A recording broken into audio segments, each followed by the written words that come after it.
Hola amigos, ¿qué tal? ¿Cómo están? Gracias por acompañarnos. Esta es una nueva entrevista de Nuestra América TV. Mi nombre es Verónica Insausti y en esta ocasión vamos a hablar sobre un tema muy poco conocido por el ciudadano en general, pero muy importante para las economías de nuestros países en este momento de crisis sin precedentes. Estamos a puertas de que se puedan lograr o se podrían lograr la entrega de 4 billones de dólares a los diferentes países del mundo de una forma prácticamente gratuita. ¿Cómo así? ¿De qué forma? Depende de quién o de quiénes. Pues lo vamos a conversar en esta entrevista con Andrés Arauz. Él es expresidente del Banco Central de Reserva de Ecuador. Muchas gracias, Andrés, por acompañarnos.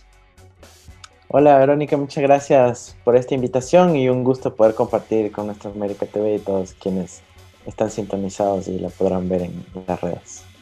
Gracias, Andrés. Bueno, para empezar, por favor, cuéntale al ciudadano de a pie en qué consisten los derechos especiales de giro y cómo funcionan. Bueno, los derechos especiales de giro, aunque resulte un poquito poco creíble, los derechos especiales de giro son una moneda mundial. Es una moneda que existe a nivel mundial. Claro que no la utilizamos en nuestros bolsillos los ciudadanos, pero sí la utilizan todos los bancos centrales del mundo, ¿no? Entonces es un dinero que existe a nivel internacional y además es creado políticamente, ¿ya? Se reúnen los países del mundo en una sesión, 191 países, y aprueban si crear o no más de esta moneda mundial. La moneda mundial se la crea de la nada, simplemente requiere una decisión política en el ámbito internacional y luego se distribuye a los países del mundo, pero con una condición, que sea proporcional a su poder de voto en el Fondo Monetario Internacional. Lamentablemente, para los países del sur, esto significa que el 60% de los derechos especiales de giro que se creen, que podemos también llamarlos DEC, se quedan en los países más ricos del planeta. Y un 40% se reparte a los países del sur, en África, Asia, América Latina. Ahora, igual aunque esta situación sea desigual para los países del sur, si nos llega esa plata gratuitamente, es un aporte, un apoyo a los países, especialmente en una crisis sanitaria y económica como la que vivimos. Ahora, ¿de quiénes dependen? Porque me dices que, bueno, dentro del FMI hay un departamento de los DECs y los países, digamos, las potencias mundiales son los que finalmente van a decidir si se emiten estos derechos especiales de giro o no, y cómo se repartirían. O sea, ¿cuál es el porcentaje que le tocaría a cada uno? América Latina, por ejemplo, ¿y de qué depende prácticamente? Claro que sí, mira, el departamento de los DEX es una especie de banco central mundial que funciona como un apéndice al FMI, no es estrictamente hablando parte del FMI, y es esa institución la que se encarga de crear y repartir los recursos creados a nivel mundial. Los derechos especiales de giro, para que se aprueben, se requieren 85% de los votos. Eso significa que los países que tienen más peso económico tienen más incidencia en esta decisión, y críticamente Estados Unidos tiene el 17% de los votos. ¿Qué quiere decir eso? Que si no se cuenta con el voto de los Estados Unidos, no se pueden crear estos derechos especiales de giro. Sin embargo, esto no implica que se va a utilizar dinero del presupuesto estadounidense, ni que implica ningún efecto a los recursos del contribuyente estadounidense. ¿Por qué? Porque es dinero creado monetariamente. América Latina, de crearse los derechos especiales de giro que se están proponiendo, por ejemplo, más recientemente en una versión del Senado, del senador Durbin de los Estados Unidos, ha propuesto que se autorice la creación de 2 billones con B de derechos especiales de giro. Eso significa 2 millones de derechos especiales de giro, y eso es aproximadamente un poco más de 3 billones de dólares.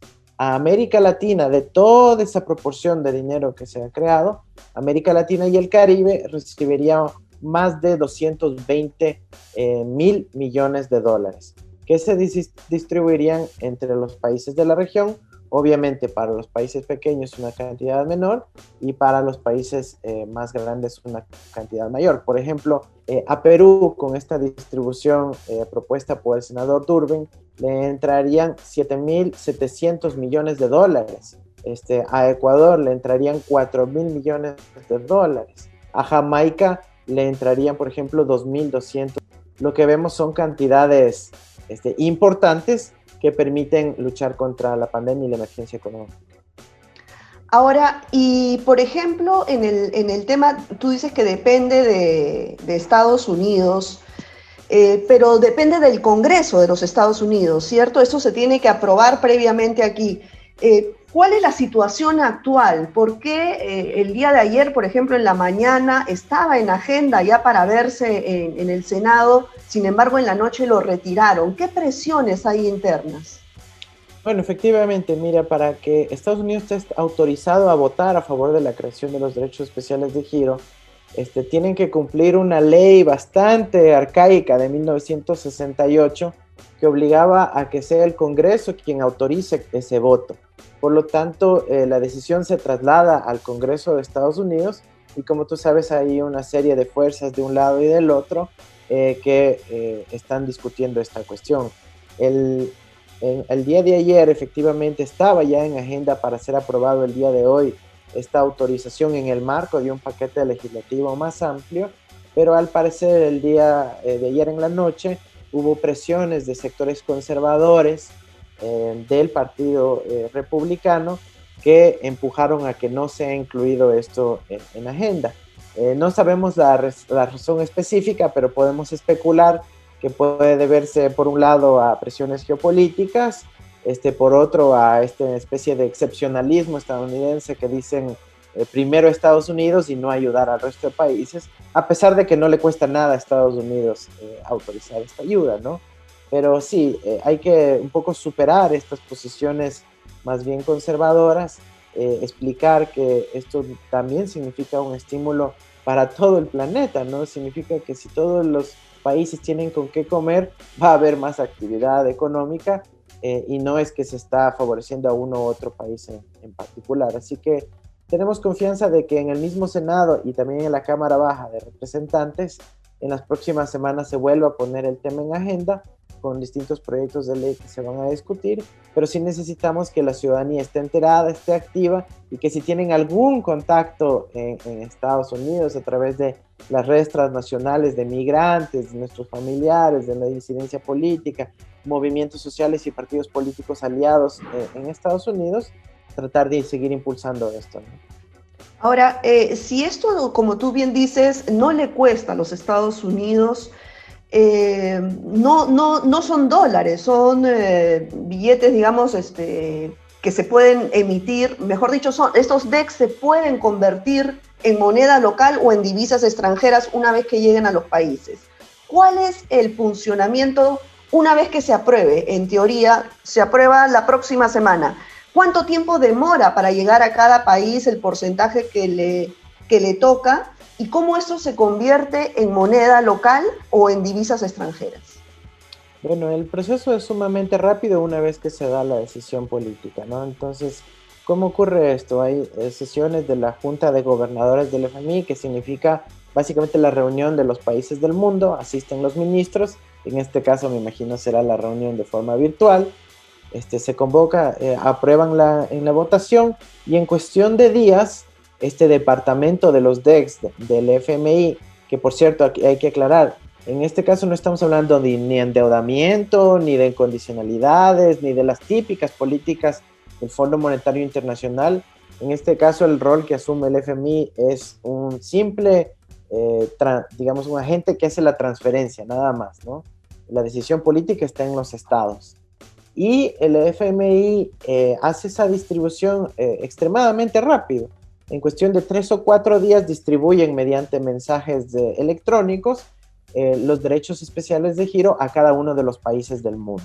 Ahora, una vez que los países lo reciben, por ejemplo, lo recibe el Banco Central de la República Argentina, recibe esos recursos y puede inmediatamente enviar otro mensaje electrónico a el Fondo Monetario Internacional y decirles, por favor, conviertan esta cantidad de derechos especiales de giro a dólares o a la moneda que prefieran, ¿no? La mayoría del mundo prefiere efectivamente convertirlos a dólares. Cuando Ahora, el FMI recibe ese mensaje, perdón, sí, recibe ese mensaje, busca lo que se llama una contraparte. Por ejemplo, dicen, Argentina quiere vender sus derechos especiales de giro, ¿quién los quiere comprar a cambio de dólares? Y generalmente hay algunos bancos centrales del mundo que se dedican a comprarlos.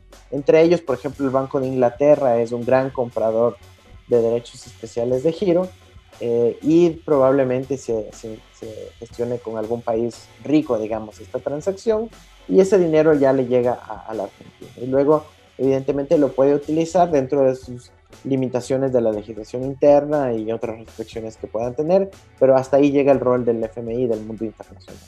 Ahora, ¿por qué le dicen que este dinero sería gratuito? O sea, no es un préstamo, no viene a ser un préstamo del FMI, porque no se ha criticado tanto al FMI que cuesta creer que desde esa institución pues puedan regalar prácticamente dinero a los países. ¿Dónde está el meollo del asunto acá? Sí, ¿dónde está el truquito?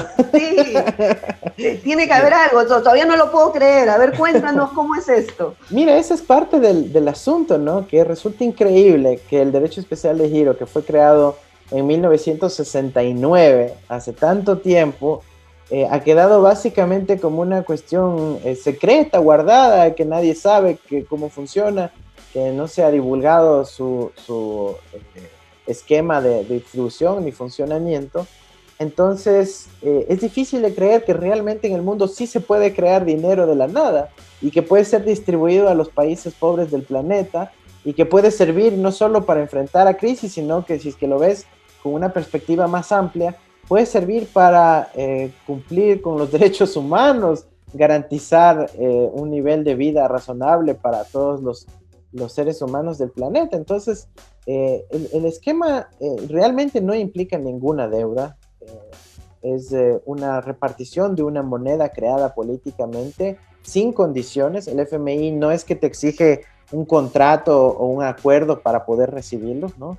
Los derechos especiales de giro simplemente se acreditan a los países y es parte de la razón por la cual tiene oposición en algunos países ricos, porque ellos sí tienen ese privilegio de crear el dinero de la nada con sus bancos centrales, ponen la maquinita a imprimir, y los países del sur, si bien podríamos hacerlo también, bueno, pues rápidamente se devaluarían nuestras monedas. Entonces, con los derechos especiales de giro, los países del sur equiparan este privilegio que tienen los países más ricos del mundo y se les permite tener un respiro en términos financieros a nivel mundial. El origen de los derechos especiales de giro es muy importante resaltar, ¿verdad? Porque en 1964 fue un latinoamericano, Prebisch, ¿no es cierto?, quien dirigía la CEPAL y luego pasó a dirigir la UNCTAD, la Conferencia de Naciones Unidas para el Comercio y Desarrollo, quienes en la UNCTAD propusieron, Prebisch liderándolo, la creación de algo así como un derecho especial de giro. Luego de 5 años de negociaciones con el Fondo Monetario, finalmente se cristaliza esta opción.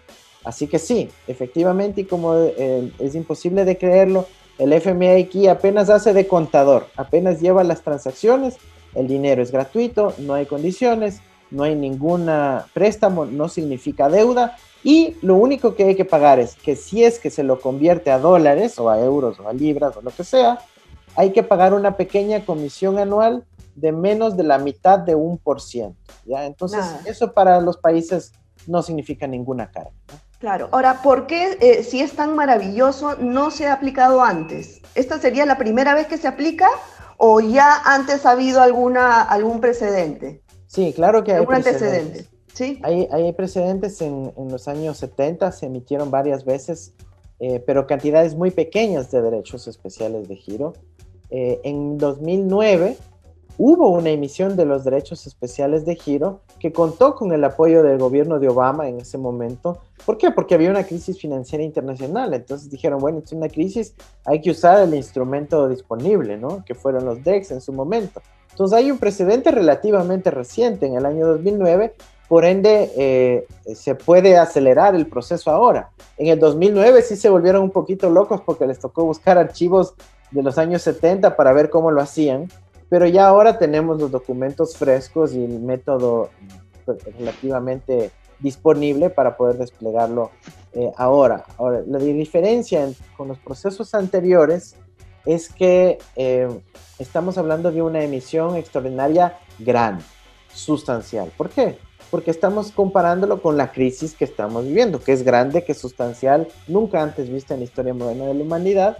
Por lo tanto, se necesita una emisión que, como le dicen en inglés, trillonaria, ¿no? Porque en inglés billón, perdón, es trillion. Entonces, es una emisión muy, muy grande y eso sí plantea un reto para los que no se atreven a tomar una decisión de este estilo. Bueno, pero y justamente tú tienes una experiencia de primera mano cuando fuiste presidente del Banco Central de Ecuador en 2009. Te tocó hacer a ti esa diligencia, recibir los DEX y no sé, cuéntanos tu experiencia, ¿qué pasó en ese entonces en el gobierno ecuatoriano? ¿Se cambió a divisas extranjeras? ¿Cómo, una vez que llegan nuestros países latinoamericanos y del Caribe, qué tendrían que hacer los gobiernos? En base a tu experiencia, cuéntanos. Claro, solo primero una precisión, no fui presidente del Banco Central, sino director general bancario, es como dos puestitos más abajo, pero digamos, ese realmente es lo que me da la experiencia operativa, ¿no? De poder haber entendido la dinámica contable, operativa, financiera de estas operaciones. Y cuando recibimos los derechos especiales de giro, a través del Banco Central comunicamos este hecho al Estado, que es el Ministerio de Finanzas, y pudimos acreditar esos recursos a la cuenta del Ministerio de Economía y Finanzas en el Banco Central del Ecuador. De esa manera, hicimos que recursos que generalmente se conciben como de balanza de pagos puedan ser considerados de apoyo presupuestario. Y eso evidentemente permitió que en su momento el gobierno pueda disponer de más recursos para combatir la crisis del 2009 y la fuerte caída del petróleo que tuvimos en ese año. Ahora es una situación idéntica. Llegarían estos 4.000 millones de dólares si se aprueba la propuesta de Durbin, y esos recursos tienen que acreditarse nuevamente a la República del Ecuador, representada por el Ministerio de Finanzas, con lo cual puede servir para paliar los efectos sanitarios, económicos y pronto hasta psicológicos que está enfrentando la sociedad latinoamericana.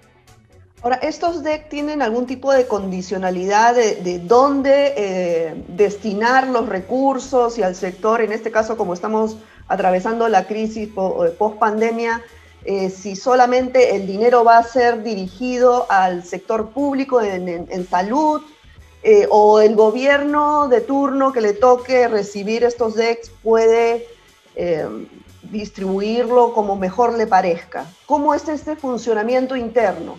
¿Tiene alguna condicionalidad?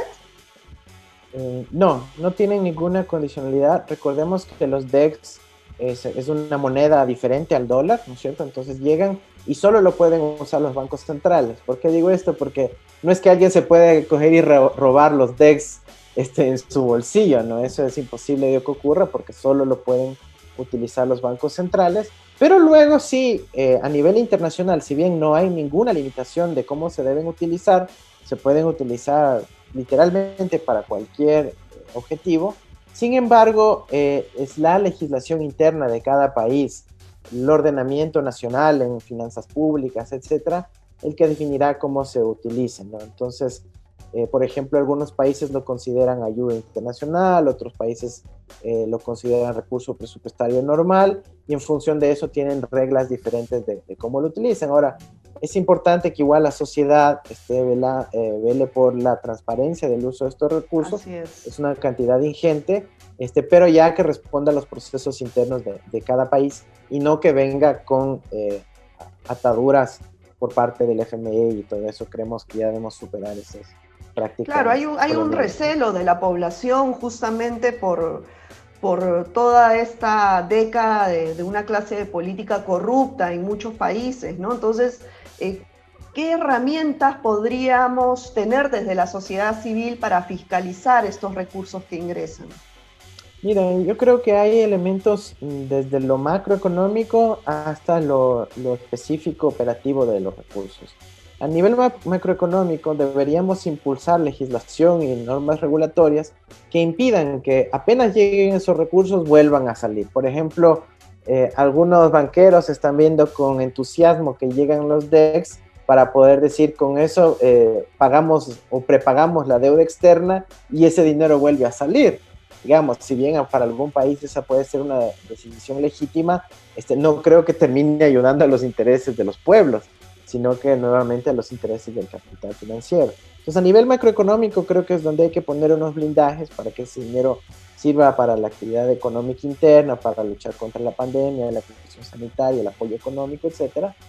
Y ya luego en los detalles de cómo ese dinero se gasta, tiene que haber veeduría social permanente sobre los procesos de contratación pública, sobre los procesos de transferencia, sobre un seguimiento al flujo de ese dinero, en el cual, bueno, la América Latina tiene experiencia en hacer esos monitoreos, pero que definitivamente tenemos que fortalecer. Ahora, hace unos días se realizó la reunión del G20, ¿ahí se tocó el tema? ¿Qué pasó? Bueno, es una reunión de un subgrupo del G20, donde están los delegados oficiales de los estados, que se llama el Grupo de Arquitectura Financiera Internacional.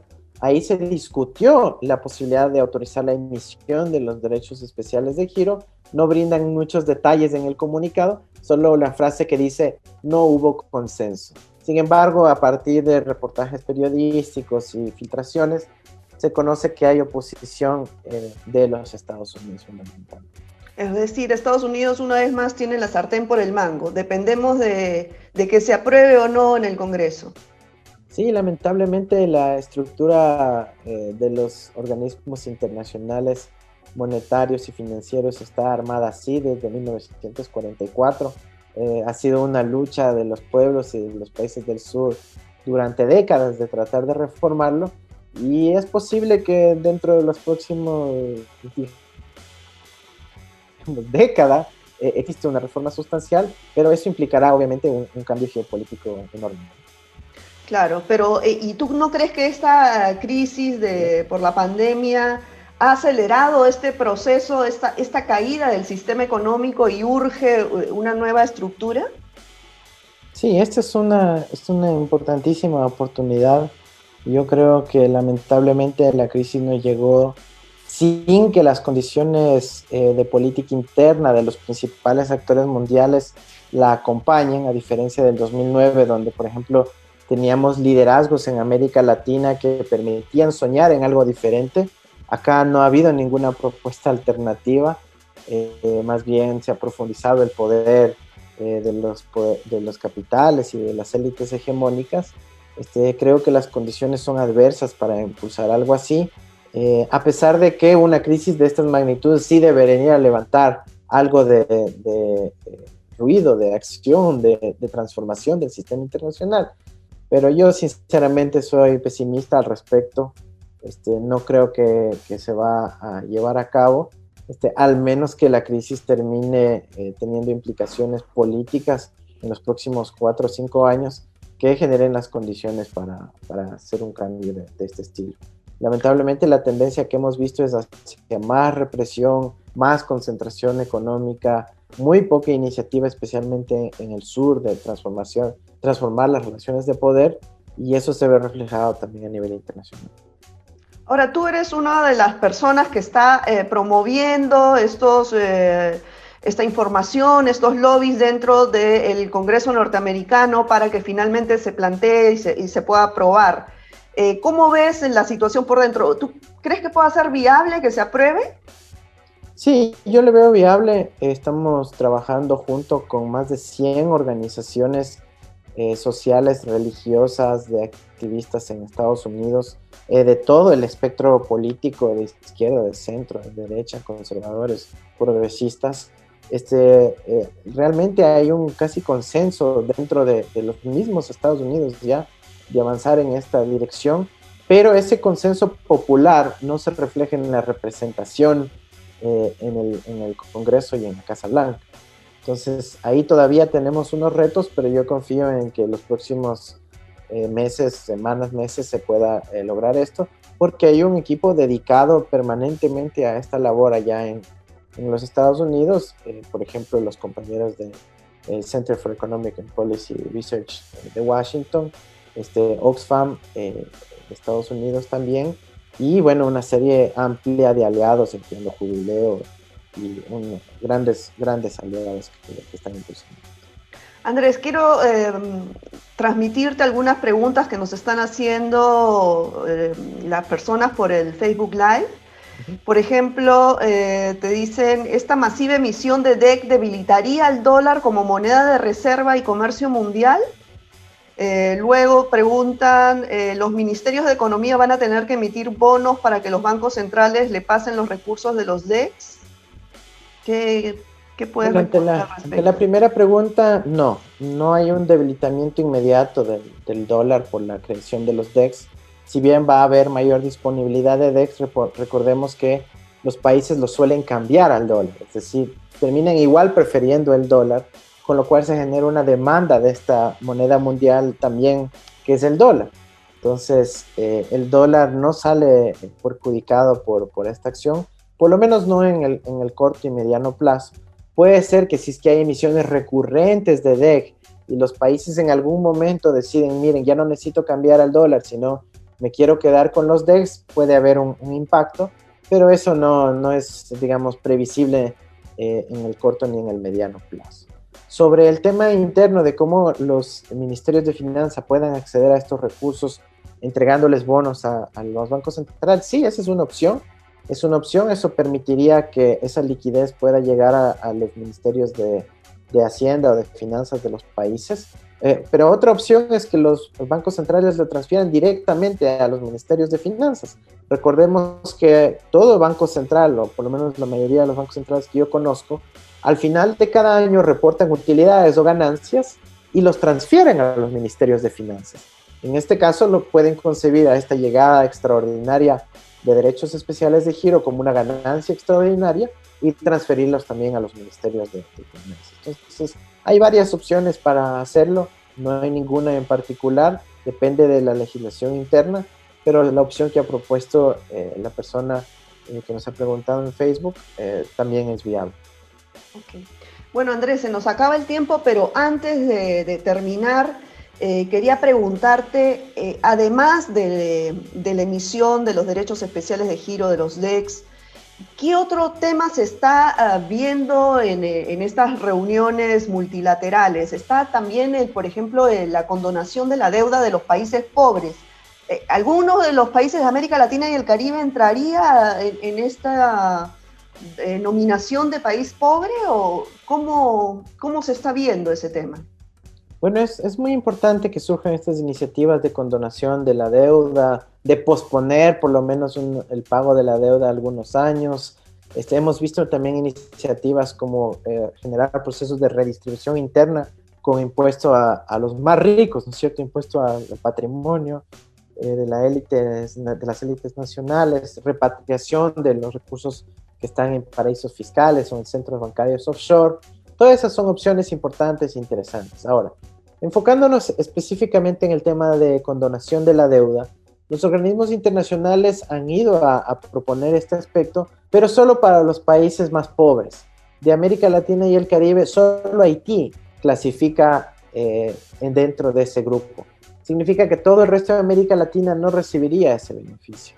Y es por eso es que ahí los derechos especiales de giro se vuelven un elemento más importante, porque no solo ahí sí incluiría al resto de América Latina, sino porque además sería dinero fresco, ¿no? No es solo lo que te perdonen la deuda, sino que te lo dan en efectivo, es un regalo. Entonces, eso sí hay que contemplar entre las diferencias. Bueno, Andrés, te agradecemos muchísimo tu participación en Nuestra América TV. Nos has dado muchísima información sobre este tema de los DECs, que para la mayoría de la población pues son temas desconocidos. Según lo que tú refieres, dependemos de lo que se apruebe en el Congreso norteamericano, esperemos que sí, y que bueno, venga rápido esos recursos a los países de Latinoamérica y el Caribe, porque en este momento los estamos necesitando muchísimo, ¿no? Para combatir la crisis. Absolutamente. Muchas gracias, Verónica. Gracias, Andrés. Hasta la próxima, entonces. Gracias, amigos, por acompañarnos. Va a ser hasta una próxima oportunidad. Chao. Adiós. Chao.